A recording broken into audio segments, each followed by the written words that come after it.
Am I the idiot for asking my step-siblings to take a DNA test? I, female 34, am the firstborn child from my father's, male 68, second marriage.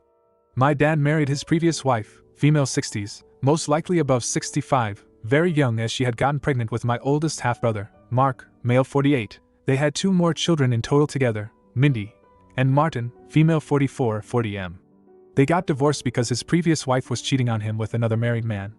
He later on married my mom a few years later, and we're 4 siblings in total, me, Adam, Anna, and Aaron, male 30, female 26, 23M.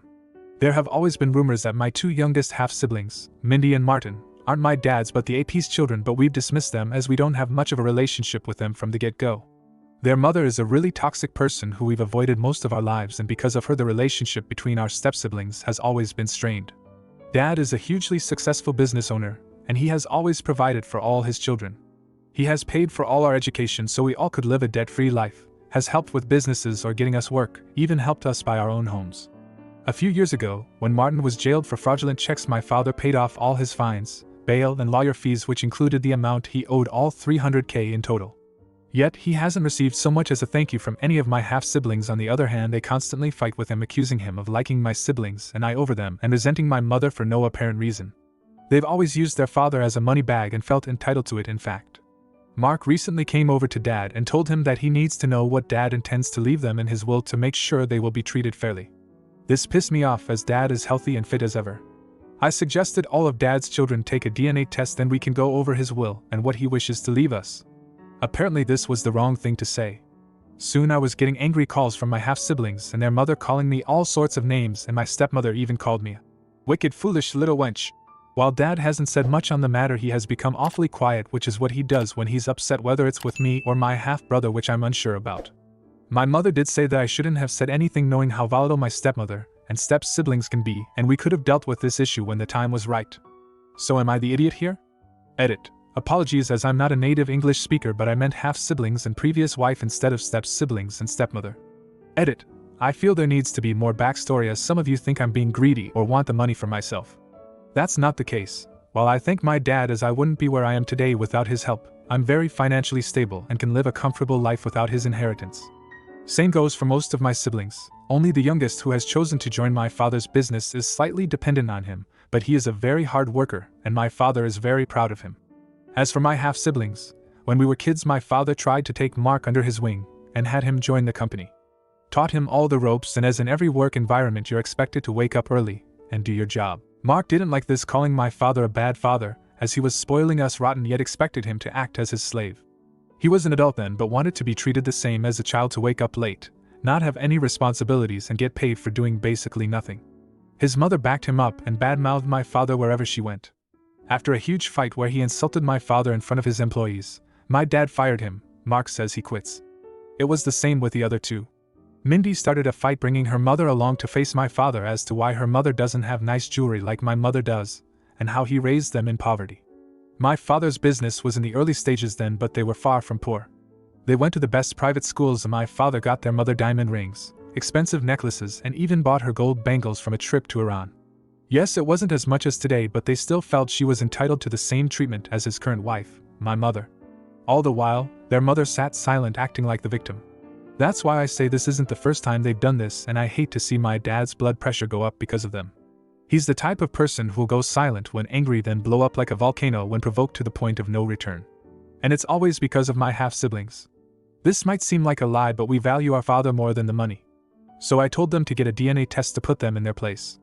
The money they feel entitled to, and the father they have been bad-mouthing all these years, all for a woman who has been lying and manipulating them all their lives. Yes, I did it out of pettiness, but if I'm being honest, I don't regret it one bit. In fact, I wish I had said it sooner. I'll take the idiot title with pride if it comes to it. Edit. I meant half-siblings, not step-siblings, and my father's previous wife, not stepmother. That's what we call them in my language, so I confused the 2 in my previous post. Now for a few comments before the update. Comment 1. You're the idiot. Your dad obviously knows that there's a chance any of the older kids may not be his, since the SM cheated on him, and that's why they divorced, but obviously he's still treating them the same. If he had any reservations, he could have gotten a paternity test in any of the previous 40+ years since they've been born. A paternity test probably will not matter, as he's been treating these kids as his since they've been born. It's none of your goddamn business who or what he leaves in his will, or whether they are or are not his biological children. I know Mark was being rude and asking what he was going to get, but your snarky remark did not make anything better. You need to apologize to your dad. Comment 2. Everyone sucks here. Bringing up the will was tacky, yes? But it's not your place to tell your dad who his real kids are and push for DNA tests. Now for the update. The last few days have been eventful to say the least. After the original post, I sat down with my dad and we talked about the issue a bit. I began by apologizing if my behavior upset him, and if he wants me to never bring up the issue again, I won't. He laughed for a bit, as is his nature, then told me how he always liked that I check up on him. It's been a habit of mine ever since I was a kid to check up on my parents if they were upset with me after I had done something that didn't please them. We reminisced a few of those stories before he got to the point.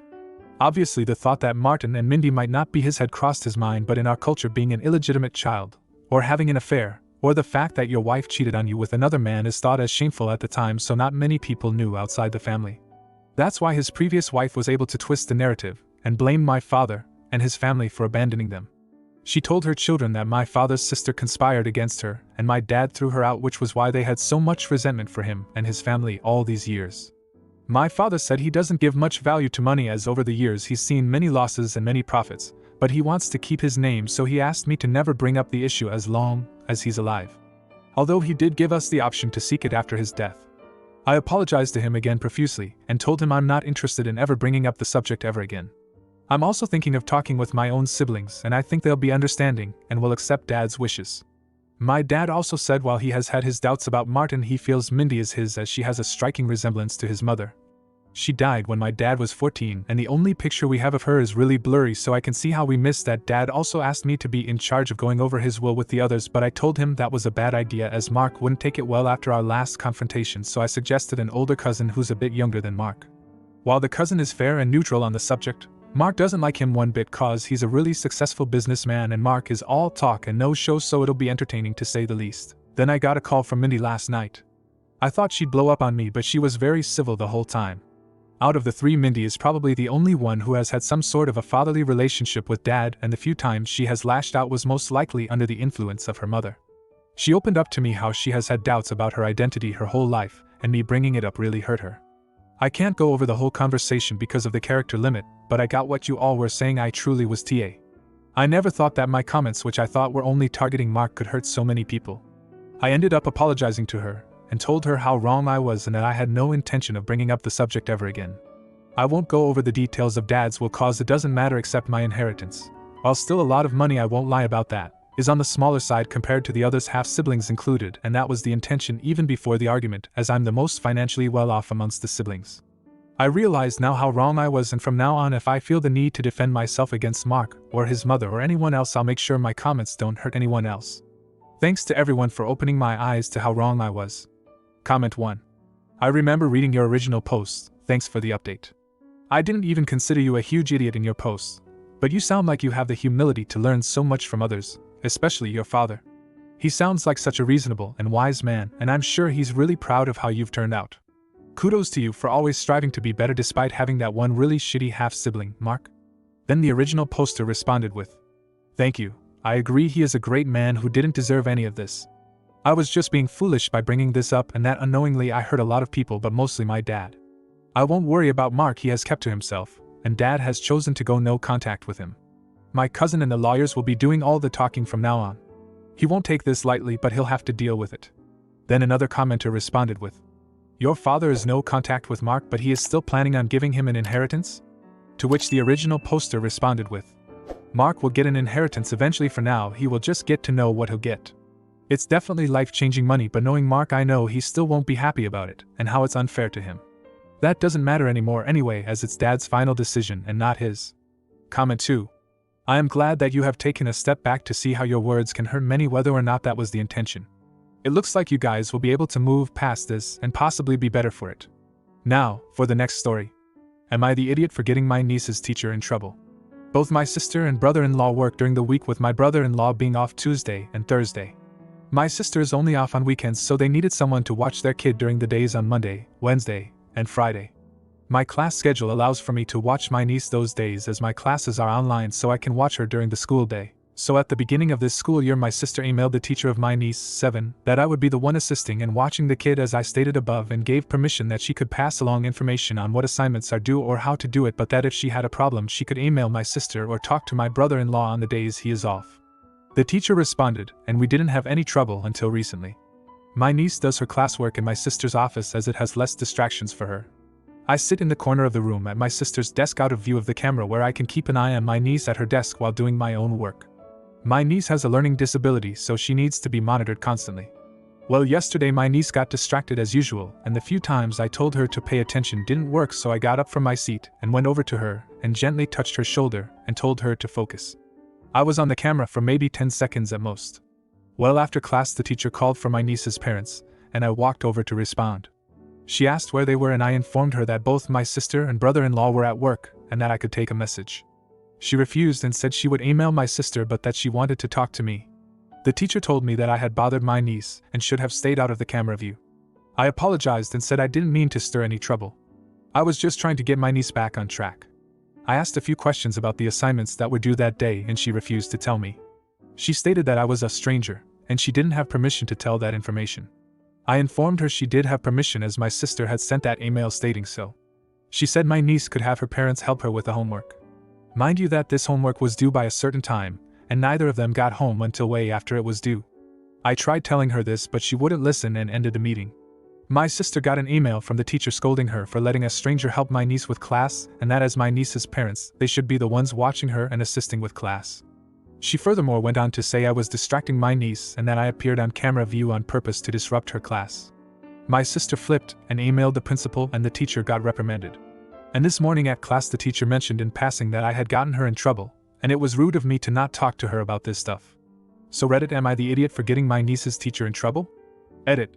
The principal has been informed of the snide comments the teacher made during my niece's class on Monday. My brother-in-law scheduled a meeting with the principal for Thursday via Zoom, and I have been asked to join since this issue includes me. Now for a few comments before the update. Not the idiot at all. My wife is a special education teacher, and teaching kids with learning disabilities through distance learning is difficult enough.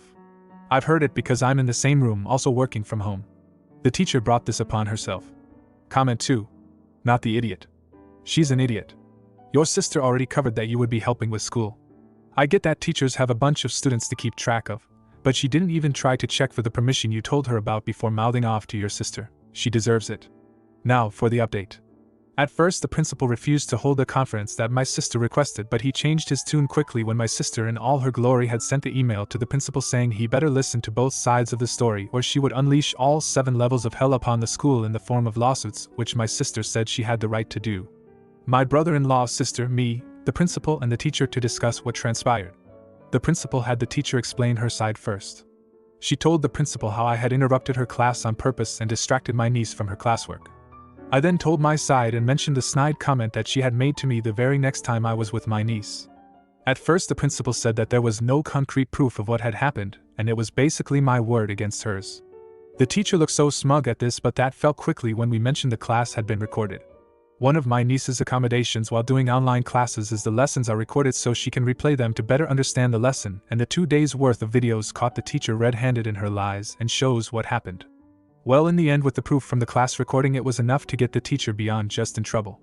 She was fired. Apparently other parents had complained about this teacher, but they didn't have the proof to prove it until my niece's accommodation caught it. As of now, they have a substitute teacher filling in until they can find a new teacher, which according to the principal should be ready to teach in 2 weeks' time. That is all that happened. The teacher went in thinking she wouldn't get in trouble, but we managed to get her fired and get justice for all the other people who had complained about her. Comment 1. That type of jerk has no business being an educator. Thanks for the update. Comment 2. Good. Teachers like that can end up ruining the school experience for a lot of children. Also, a lesson for the teacher: don't start poop, won't be poop. If you like this video, you'll probably like these too. Also, while you're here, please consider subscribing. It's your support that keeps this channel alive and allows me to make better and longer videos. Have a great day.